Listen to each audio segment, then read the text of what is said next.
Amen. Hey, it's good to be here with you all today. Wow, what a joy it is. Every time I come out here, I just feel a great spirit of joy and peace and comfort here as I get up here and share the word with you. It's like we're worshiping God together. What a common faith we have. So greetings for anyone who's visiting here today. Of course, I'm the visitor, but what a joy it is to be with you here today. I'm going to be reading from the Gospel message in John chapter 20. This takes place after the resurrection. I invite you to stand as I read this Gospel message, please.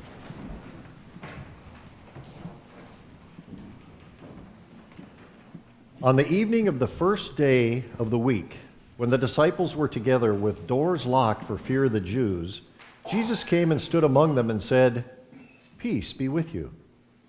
After he had said this, he showed them his hands and his side.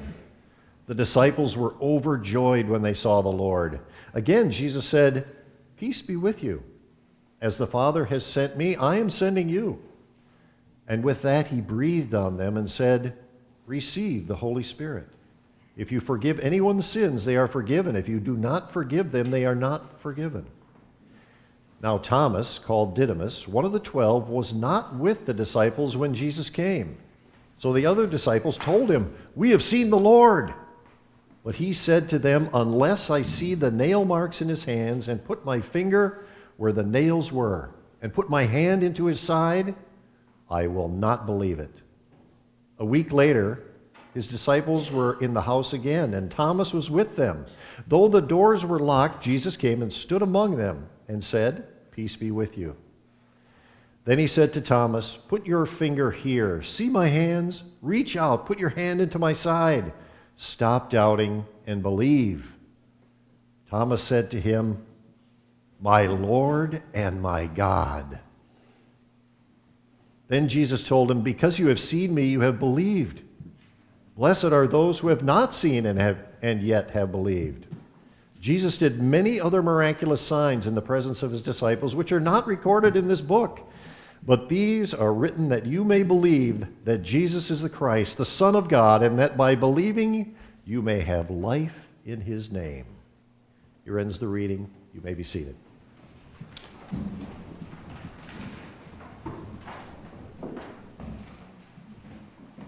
I believe this story is so relevant to our current context as human beings because you and I are in need of some certainty in this duplicitous and deceiving and uncertain world. Sometimes we may even wonder if there's anything in this world that I can really put my trust in as we look towards the future.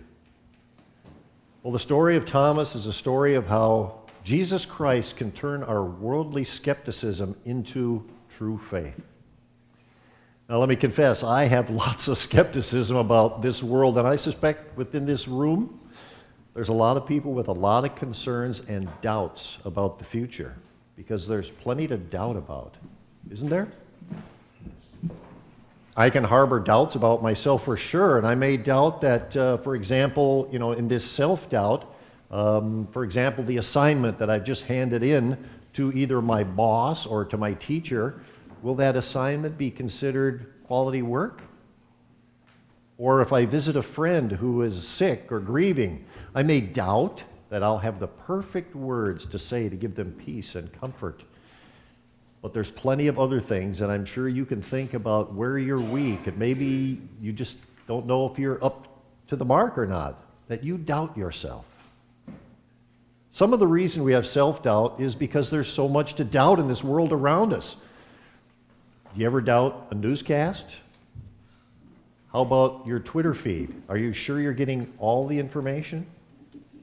How about YouTube or TV advertising? Or how about a politician?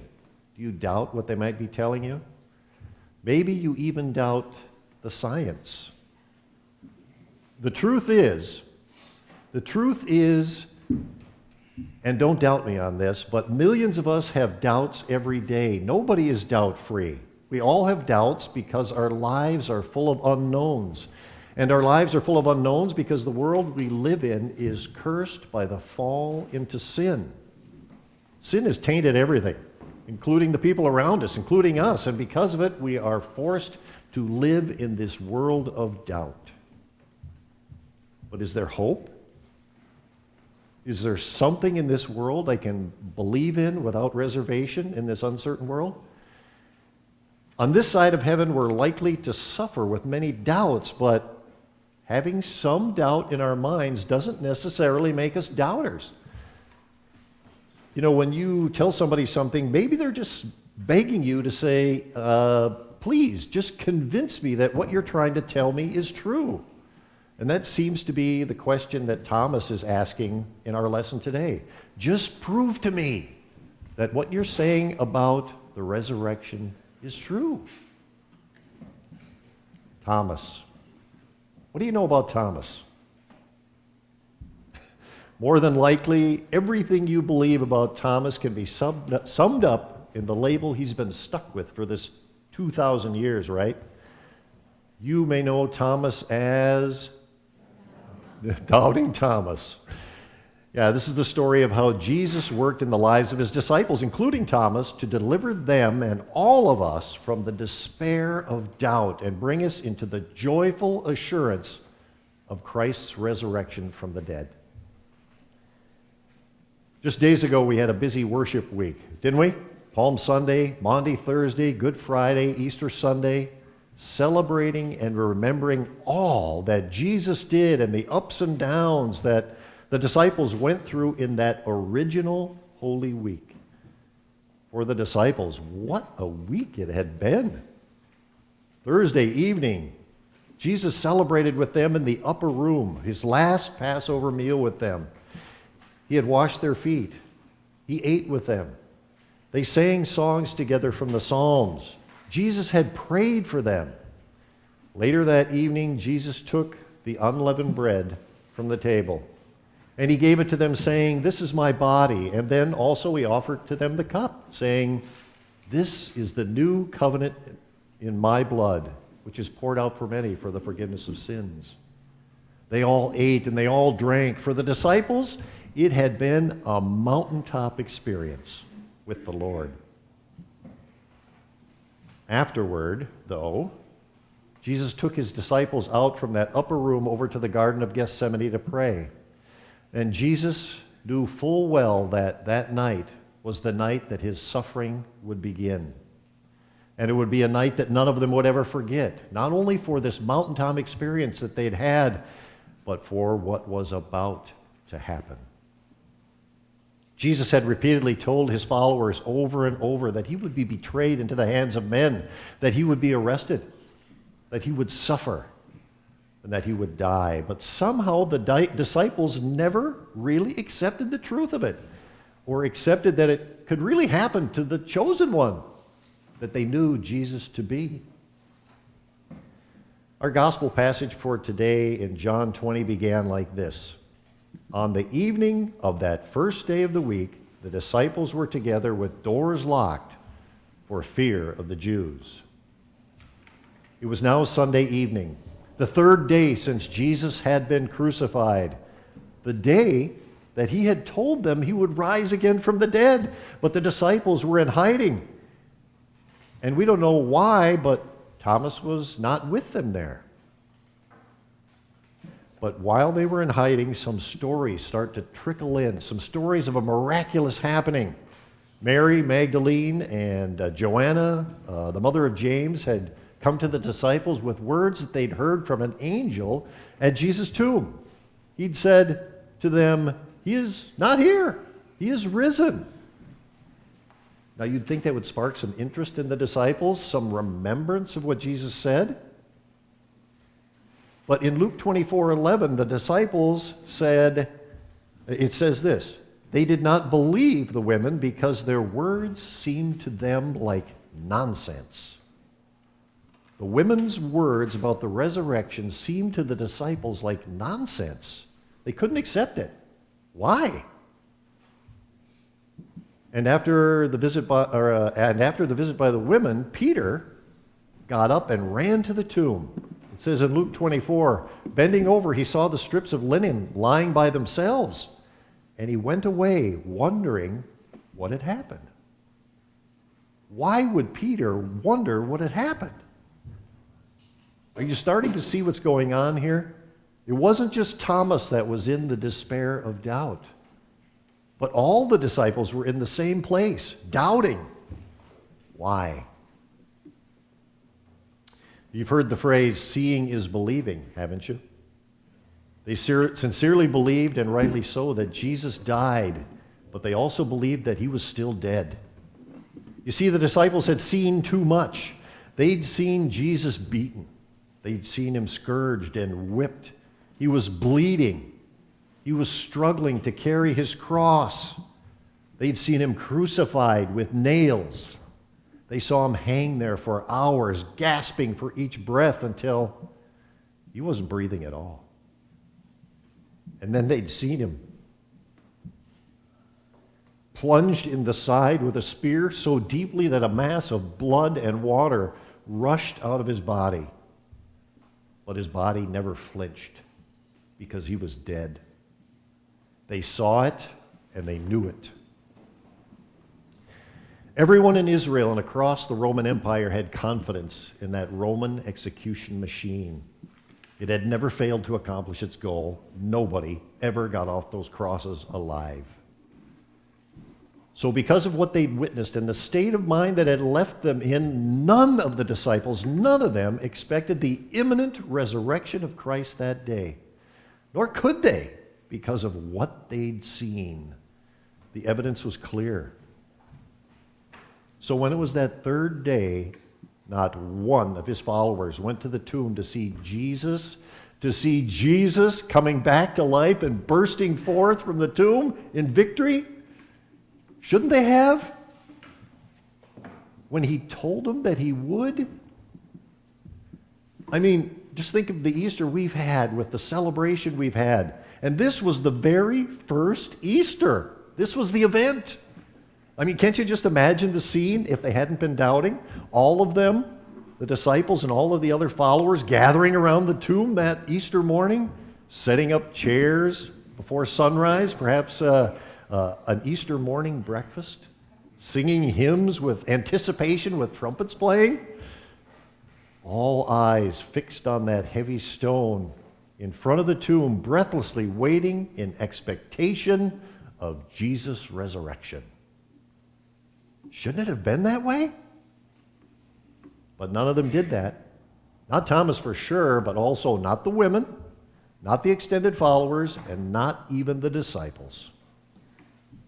The women who heard the angel's voice had not believed Jesus would be raised.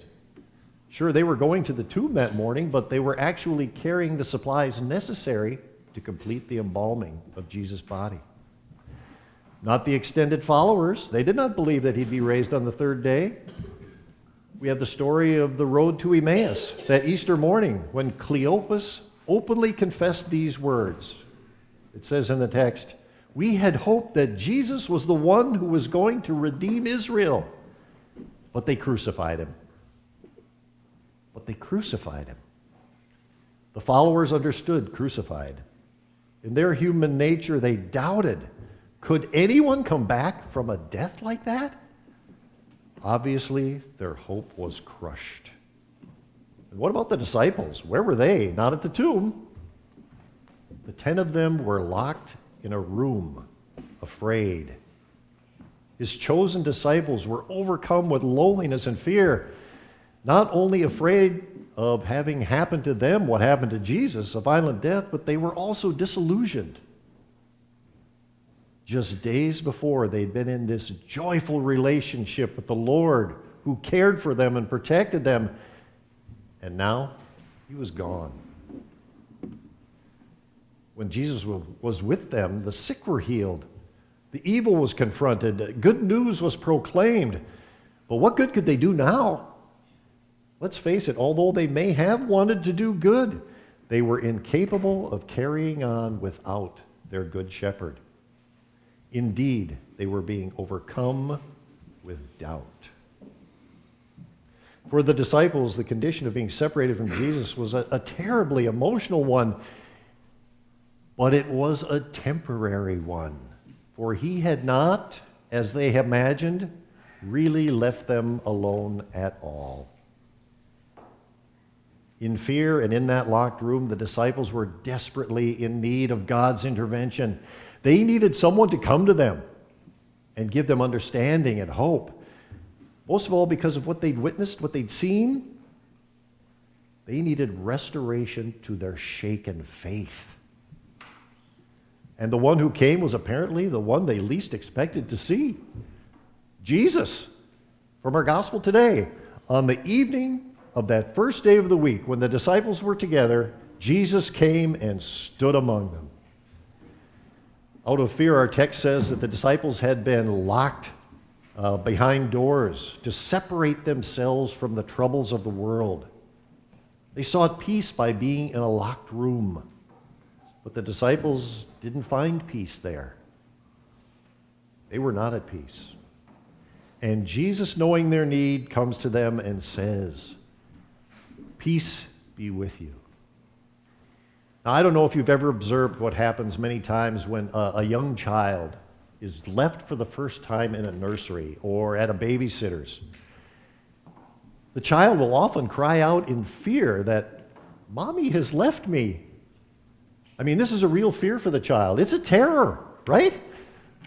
Mommy may never come back for me. That's what the child believes. It's really hard then to console that little one, and it seems like there's nothing that can give reassurance to that child except one thing. And that's when Mommy's voice is heard at the door. Instantly, upon hearing that voice, when she returns, tears turn to laughter. Sadness comes to joy. That crumpled posture over in the corner puts on winged feet and runs into those arms of peace that only the one who loves me can provide. Because Jesus loved them, he came and stood among them and said, "Peace be with you." Can you just imagine the joy that rushed over them as Jesus showed them his hands and his side? You can almost feel the enthusiasm of the disciples as their doubts fade away in the presence of Jesus.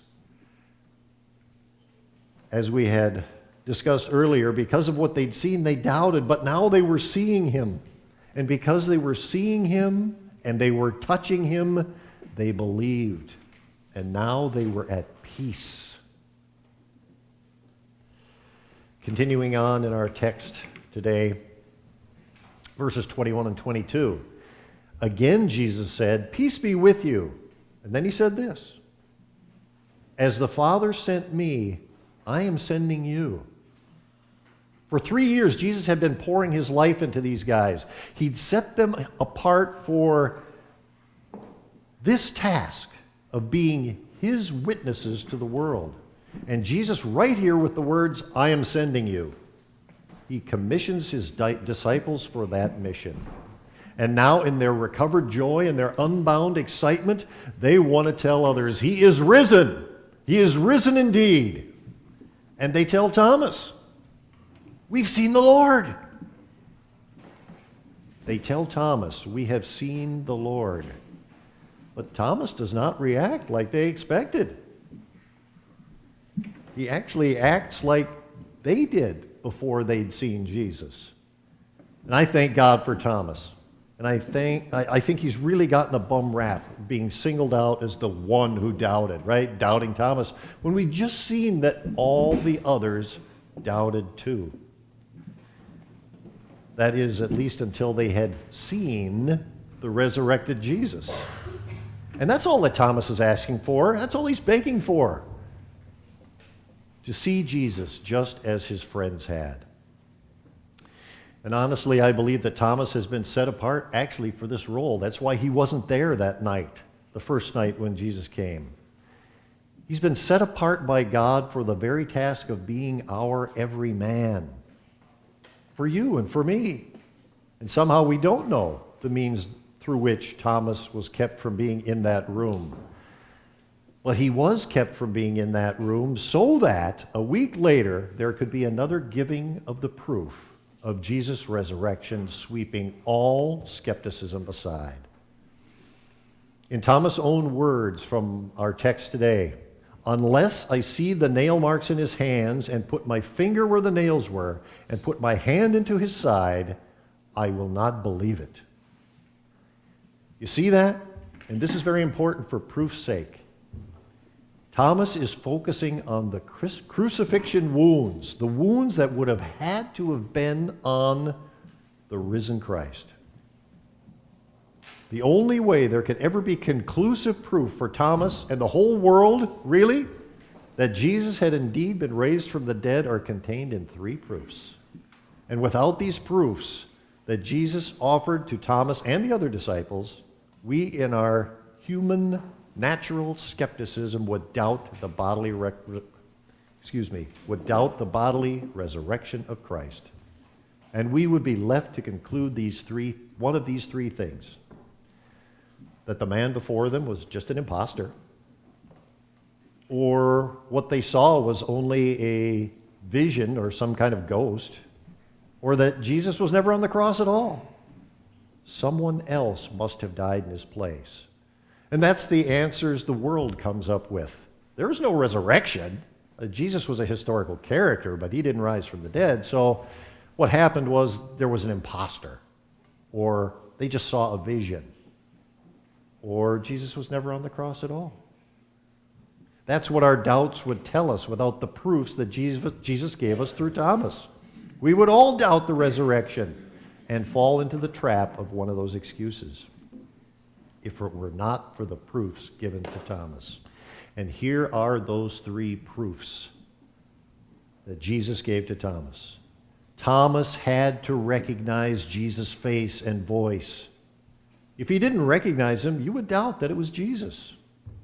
Number two, Jesus had to be otherwise physically healthy, walking, talking, eating, breathing, a physical man, which he was, or you would doubt.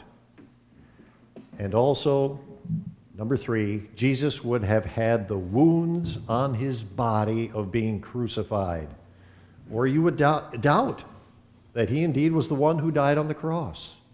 But graciously for us, Jesus gives Thomas all three proofs, all three. Verses 26 and 27 in our text. A week later, his disciples were in the house again, and Thomas was with them. Though the doors were locked, Jesus came and stood among them and said, "Peace be with you." Then he said to Thomas, "Put your finger here. See my hands. Reach out. Put your hand into my side. Stop doubting and believe." And Thomas eagerly accepts Jesus' invitation. He listens. He touches him. He sees him. And this leads him to proclaim these words about Jesus: "My Lord and my God." Continuing in John 20, 29 through 31, then Jesus told him, "Because you have seen me, you have believed. Blessed are those who have not seen and yet believed." Now, there are many who will try to tell you that Jesus was chastising Thomas at this point. They'll try to tell you that by these words, he means to tell him he's not as blessed as others who have not seen and yet believed, because he's seen. Don't you believe it? For it was Jesus' desire and plan to present himself to the disciples both times, on both those Sundays, so that they could see him, so that Jesus could give proof of the resurrection both those two times. And the words, "Blessed are those who have not seen and yet believed," refer back to the commissioning he gave the disciples to be sent out into the world because of what they'd seen. It is the desire of Jesus that many be saved. People from all over the world saved specifically from the testimony of those who saw him and believed, including Thomas. Because they had seen and believed, many who had not seen will be blessed and believe. Jesus is not chastising, but he's sending them. And our text closes with these words. Jesus did many other miraculous signs in the presence of his disciples, which are not recorded in this book, but these are written that you may believe that Jesus is the Christ, the Son of God, and that by believing you may have life in his name. Blessed are you, because you have not seen and yet believed. Amen. We'll sing the hymn after the sermon. Blessed Assurance, number 511.